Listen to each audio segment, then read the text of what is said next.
بنسيب كل الخير اللي مال الكوباية، وبنركز بكل طاقتنا وندعي ونبكي، وممكن نخرب بيوتنا بس عشان نملي السنتيمتر اللي فاضي ده. نبقى باصين على الفراغ وناسيين المليان، نسينا الزوج السند، ونسينا البيت المستور والصحة، ونسينا الأولاد اللي كبروا قدام عيوننا وبقوا رجالة وسند لينا ولأولادنا.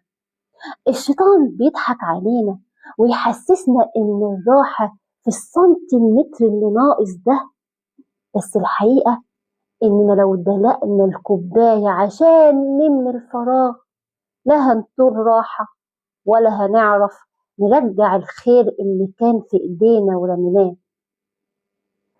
أول ما خلصنا التمرين العميلة هجمتني، والله هجمتني بصراحة،